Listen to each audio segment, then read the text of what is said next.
ಭವಂತು ಸುಖಿನಃ. ಇಂದಿನ ಭಕ್ತಿ ಸಂದೇಶವನ್ನು ನೋಡೋಣ. ನೈವ ತಸ್ಯ ಕೃತೇನಾರ್ಥೋ ನ ಕೃತೇನೇಹ ಕಶ್ಚನ ನ ಚಾಸ್ಯ ಸರ್ವಭೂತೇಷು ಕಶ್ಚಿತ್ ಅರ್ಥ ವ್ಯಪಾಶ್ರಯ.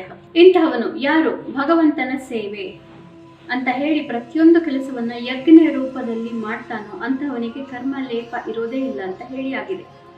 ಅವನಿಗೆ ಏನು ಮಾಡಿದರೂ ಕೂಡ ವ್ಯತ್ಯಾಸವಿಲ್ಲ, ಅವನು ಏನು ಮಾಡದೇ ಹೋದರೂ ವ್ಯತ್ಯಾಸವಿಲ್ಲ. ಯಾಕೆ ಅಂತಂದ್ರೆ ಸರ್ವವನ್ನು ಅವನು ಭಗವಂತನಿಗೆ ಅರ್ಪಿಸಿಬಿಟ್ಟಿದ್ದಾನೆ. ಆದ್ದರಿಂದ ಅವನು ಕೆಲಸವನ್ನ ಮಾಡ್ತಾ ಇದ್ರೂ ಕೂಡ ಭಗವಂತನ ಚಿತ್ತದಲ್ಲೇ ಇರ್ತಾನೆ. ಅವನು ಕೆಲಸವನ್ನ ಮಾಡದೇ ಹೋದ್ರೂ ಕೂಡ ಧ್ಯಾನ ಮಾಡ್ತಾ ಇರ್ತಾನೆ. ಹೀಗಾಗಿ ಅವನಿಗೆ ಪಾಪ ಅನ್ನೋದು, ಕರ್ಮದಿಂದ ಬಂಧ ಅನ್ನೋದು ಅವನಿಗೆ ಇರೋದೇ ಇಲ್ಲ.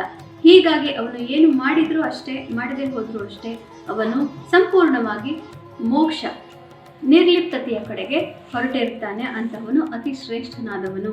ಇಂದು ಶ್ರೀ ವಿಶ್ವಾವಸು ನಾಮ ಸಂವತ್ಸರ ದಕ್ಷಿಣಾಯನೆ ಹಿಮಂತ ಮಾರ್ಗಶಿರ ಮಾಸೆ ಶುಕ್ಲ ಪಕ್ಷೆ. ಇಂದು 23ನೇ ತಾರೀಕು ಭಾನುವಾರ, ತೃತೀಯ ತಿಥಿ ಮತ್ತು ಇಂದು ಮೂಲ ನಕ್ಷತ್ರ. ಇಂದು ವಕ್ರಿ ಬುಧ ತುಲಾ ರಾಶಿಯನ್ನು ಪ್ರವೇಶ ಮಾಡ್ತಾ ಇದ್ದಾನೆ. ಇದರ ಪರಿಣಾಮಗಳನ್ನು ಎಲ್ಲ ರಾಶಿಗೂ ತಿಳ್ಕೊಳ್ಳೋಣ.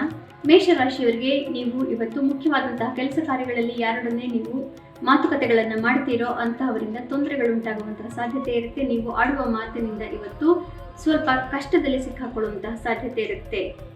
ವೃಷಭ ರಾಶಿಯವರಿಗೆ ಅತ್ಯುತ್ತಮವಾದಂತಹ ದಿವಸ ಇದಾಗತ್ತೆ ಮತ್ತು ಗೋಚಾರ ಅತ್ಯುತ್ತಮವಾಗಿದೆ. ಬುಧ ವಕ್ರಿಯಾಗಿ ತುಲಾ ರಾಶಿಗೆ ಬರೋದರಿಂದ ಸಾಮಾಜಿಕ ಚಟುವಟಿಕೆಗಳಲ್ಲಿ ಶತ್ರುನಾಶ, ಶತ್ರುಧ್ವಂಸ. ಮಿಥುನ ರಾಶಿಯವರಿಗೆ ಬುಧ ತುಲಾ ರಾಶಿಯನ್ನ ಸಂಕ್ರಮಣ ಮಾಡೋದರಿಂದ ಸ್ವಲ್ಪ ನಿಮ್ಮ ಪ್ರೀತಿ, ಪ್ರೇಮ ಪ್ರಕರಣ, ದಾಂಪತ್ಯ ವಿಚಾರಗಳಲ್ಲಿ, ಹಣಕಾಸಿನ ವಿಚಾರಗಳಲ್ಲಿ ತೊಂದರೆ ಮೂಡುವುದು.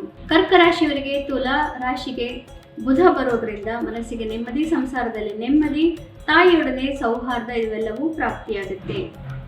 ಸಿಂಹ ರಾಶಿಯವರಿಗೆ ತುಲಾ ರಾಶಿಗೆ ಬುಧ ಬರೋದ್ರಿಂದ ಸಾಮಾಜಿಕ ಚಟುವಟಿಕೆಗಳಲ್ಲಿ ತೊಂದರೆ ಉಂಟಾಗುತ್ತೆ.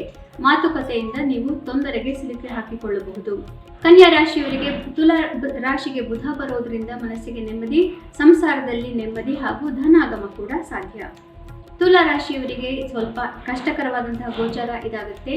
ನೀವು ಆಡುವ ಮಾತಿನಿಂದ ಸ್ವಲ್ಪ ತೊಂದರೆಗೆ ಒಳಗಾಗಬಹುದು ಮತ್ತು ನಿಮ್ಮನ್ನು ಯಾರು ಅರ್ಥ ಮಾಡಿಕೊಳ್ಳದೆ ಹೋಗಬಹುದು. ವೃಶ್ಚಿಕ ರಾಶಿಯವರಿಗೂ ಕೂಡ ಕಷ್ಟಕರವಾದಂತಹ ಗೋಚಾರ.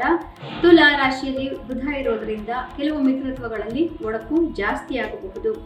ಧನು ರಾಶಿಯವರಿಗೆ ಇದು ಅತ್ಯುತ್ತಮವಾದಂತಹ ಗೋಚಾರವಾಗುತ್ತೆ. ಮನಸ್ಸಿಗೆ ನೆಮ್ಮದಿ, ಮಾತಿನಿಂದ ನೀವು ಗುಂಪುಗಳಿಂದ ಧನಾಗಮವನ್ನು ನೋಡಬಹುದು ಮತ್ತು ಇಷ್ಟಾರ್ಥ ಸಿದ್ಧಿ. ಮಕರ ರಾಶಿಯವರಿಗೆ ಕಾರ್ಯಕ್ಷೇತ್ರದಲ್ಲಿ ಯಶಸ್ಸು ಪ್ರಾಪ್ತಿ, ಕಾರ್ಯಕ್ಷೇತ್ರದಲ್ಲಿ ಮುನ್ನಡೆಯನ್ನ ಕಾಣುತ್ತೀರಿ. ಬುಧ ನಿಮಗೆ ಮಾತಿನಿಂದ ಎಲ್ಲವನ್ನೂ ತಂದುಕೊಡ್ತಾನೆ. ಕುಂಭ ರಾಶಿಯವರಿಗೆ ಕಾರ್ಯಕ್ಷೇತ್ರದಲ್ಲಿ ಯಶಸ್ಸು ಪ್ರಾಪ್ತಿಯಾಗುತ್ತೆ ಮತ್ತು ನಿಮಗೆ ಸ್ವಲ್ಪ ಅದೃಷ್ಟ ಪರೀಕ್ಷೆ ಇನ್ನೂ ಸ್ವಲ್ಪ ಮುಂದುವರಿಯುತ್ತೇನೋ ಅನ್ನುವಂತಹ ಭಾವನೆಯನ್ನ ಬುಧ ಇವಾಗ ತಂದುಕೊಡ್ತಾನೆ. ಮೀನ ರಾಶಿಯವರಿಗೆ ಬುಧ ತುಲಾ ರಾಶಿಯನ್ನು ಪ್ರವೇಶ ಮಾಡೋದ್ರಿಂದ ಮನಸ್ಸಿಗೆ ನೆಮ್ಮದಿ ಪ್ರಾಪ್ತಿಯಾಗುತ್ತೆ. ಕೆಲವು ವಿಚಾರಗಳಲ್ಲಿ ನೀವು ಆಡಿದ ಮಾತಿನಿಂದ ಕೆಲವೊಂದು ತೊಂದರೆಗಳಾಗಿರಬಹುದು. ಆ ಎಲ್ಲ ತೊಂದರೆಗಳು ಈಗ ಬಗೆಹರಿದು ಯಾರು ನಿಮಗೆ ತೊಂದರೆಗೆ ಸಿಲುಕಿ ಹಾಕಿಸಿದ್ರೋ ಅವರೆಲ್ಲರೂ ನೀವು ಸರಿಯಾಗಿದ್ರಿ, ನಿಮ್ಮದೇ ಒಳ್ಳೆಯದು ಅಂತ ಈಗ ಮೆಚ್ಚುವಂತಹ ಪರಿಸ್ಥಿತಿಗಳು ನಿಮಗೆ ಒದಗಿ ಬರುತ್ತೆ. ಪುನಃ ನಾಳೆ ಭೇಟಿಯಾಗೋಣ. ಅಲ್ಲಿವರೆಗೂ ನಿಮಗೆ ತಿಳಿದೇ ಇದೆ ಭಗವದ್ಗೀತಾ ಶ್ಲೋಕಗಳ ಶ್ರವಣ, ಪಠಣ, ಮನನ ಹಾಗೂ ಲೇಖನ. ಯಾವುದು ಒಂದು ಮಾಡಿದ್ರೂ ಸರಿ, ಎಲ್ಲವನ್ನೂ ಮಾಡಿದ್ರಂತೂ ಅತ್ಯುತ್ತಮ.